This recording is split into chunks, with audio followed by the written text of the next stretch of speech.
Welcome to Mysterious Encounters. The subject tonight is not a man, but a financial instrument. The case file is not about a life, but about a 40-year corporate operation that ended in a liquidation event disguised as a death. This is the anatomy of the Michael Jackson asset. The acquisition began early. The first contract, signed before he was a teenager, effectively transferred ownership of a childhood to a corporation. He was not a prodigy.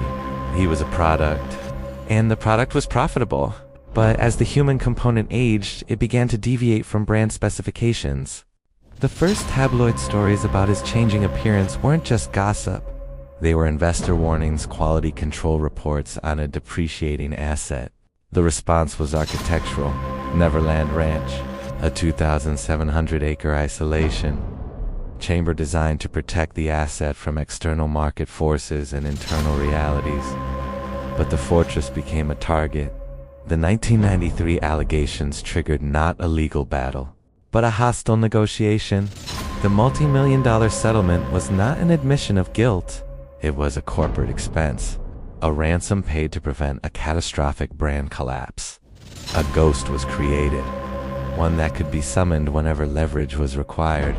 The 2005 trial was the culmination. While the world watched a courtroom drama, the real war was being waged on balance sheets. Years of lavish spending and dwindling income had created a debt engine. His most valuable possession, the music catalog he fought to acquire, was now collateral. The acquittal was a legal footnote. The financial verdict was in. The asset was too compromised to generate new revenue, but too valuable to be allowed to fail.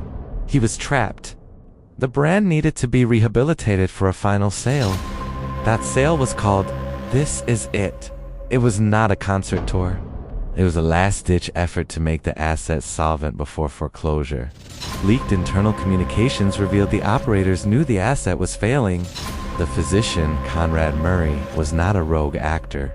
He was a field technician, the last link in a long chain of command, tasked with keeping a failing piece of machinery operational just long enough for the closing bell. His fatal dose of propofol was not murder. It was the inevitable logical conclusion of a system that prioritizes return on investment over human life. His death was the most profitable business decision of his career. In death, the asset was finally perfected.